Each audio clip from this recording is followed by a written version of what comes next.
روح کی بیماریاں اور ان کا علاج۔ بندوں کے استغفار اور توبہ سے اللہ تعالیٰ کتنا خوش ہوتے ہیں۔ حضرت انس رضی اللہ عنہ سے روایت کہ اللہ تعالیٰ اپنے بندے کی توبہ سے جس وقت وہ توبہ کرتا ہے اس حالت سے بھی زیادہ خوش ہوتے ہیں کہ تم میں سے کسی کی اونٹنی گم ہو جائے اور وہ جنگل میں ہو اور اس اونٹنی پر اس کے کھانے پینے کا سامان ہو اور وہ مایوس ہو کر کسی درخت کے نیچے لیٹ جاوے کہ اب تو مرنا ہی ہے، کہ ایسی مایوسی کی حالت میں وہ اچانک دیکھے کہ اس کی اونٹنی اس کے پاس آ گئی اور وہ خوشی سے کہہ پڑے اللہم انت عبدی وانا ربک، اے اللہ تو میرا بندہ اور میں تیرا رب، یعنی عقل اس وقت غلبہ مسرت سے مغلوب ہو گئی۔ اس سے بھی زیادہ خوشی حق تعالیٰ کو ہوتی ہے جب بندہ نفس و شیطان کے چکر میں گناہوں میں پھنس کر اللہ تعالیٰ سے دور ہو جاتا ہے، پھر وہ توبہ کر کے اللہ تعالیٰ کے حضور میں آ کھڑا ہوتا ہے تو اللہ تعالیٰ کو کتنی خوشی ہوتی ہے، وہ اس حدیث کے مضمون سے اندازہ کیجئے۔ اور یہ بھی ایک سمجھانے کا عنوان ہے، ورنہ اس سے بھی کہیں زیادہ وہ خوش ہوتے ہیں۔ قربان جائیے ایسے کریم اور رحیم مالک پر کہ اپنے غلاموں کے ساتھ اس قدر تعلق اور محبت رکھتے ہیں۔ گناہگار کی دنیا اور ابرار کی دنیا، گناہگار کی زندگی نہایت بے سکون اور تلخ ہوتی ہے، جیسا کہ حق تعالیٰ شانہ کا ارشاد ہے جو مجھ کو بھلا دیتا ہے اس کو نہایت تلخ کڑوی زندگی دیتا ہوں۔ وَمَنْ أَعْرَضَ عَنْ ذِكْرِي فَإِنَّ لَهُ مَعِيشَةً ضَنْكَ وَنَحْشُرُهُ يَوْمَ الْقِيَامَةِ أَعْمَى، اور جو میری نصیحت سے منہ موڑے گا تو اس کو بڑی تنگ زندگی ملے گی اور قیامت کے دن ہم اسے اندھا کر کے اٹھائیں گے۔ اور جو لوگ حق تعالیٰ کو یاد کرتے ہیں ان کے لیے وعدہ ہے فَلَنُحْيِيَنَّهُ حَيَاةً طَيِّبَةً، مومن صالح اعمال والے کو حق تعالیٰ نہایت با لطف زندگی عطا فرماتے۔ اللہ تعالیٰ کے خاص بندے جو صالحین کہلاتے ہیں قلیل دنیا کے ساتھ بھی سکون سے جیتے ہیں، اور فاسقین نافرمان بندے کثیر دنیا کے باوجود بے سکون رہتے ہیں۔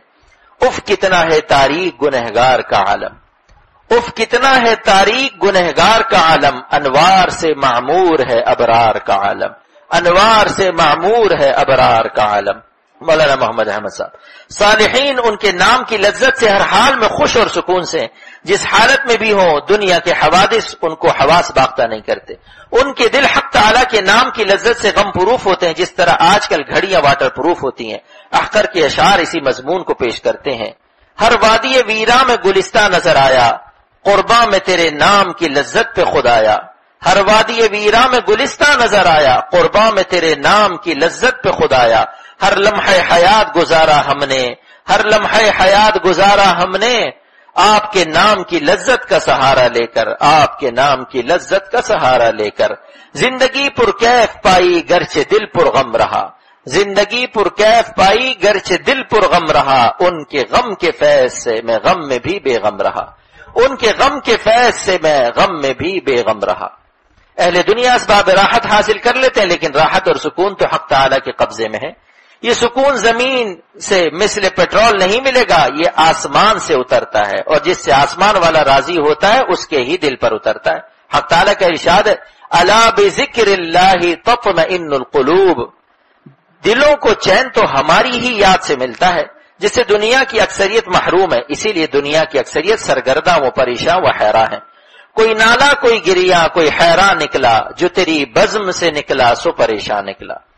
سکون تو منزل من السماء دولت ہے، ارشاد ہے هو الذی انزل السکینۃ فی قلوب المؤمنین، اللہ تعالیٰ ارشاد فرماتے سکون تو وہ مائدہ اور من و سلوہ ہے جو آسمان سے اللہ تعالیٰ قلوب مومنین پر اتارتا ہے۔ اے زمین سے چپکنے والو اور آسمان والے سے دور بھاگنے والو، تم زمین میں کیا تلاش کر رہے ہو؟ بنگلوں اور کاروں میں اور ایئر کنڈیشن گھروں میں، مرغی کی بریانی اور نوٹ کی گڈیوں میں تم ہماری غفلت اور نافرمانی کی نحوست کے وبال سے بدحواس اور پریشان رہو گے، اور سکون کو خواب میں بھی نہ دیکھ سکو گے۔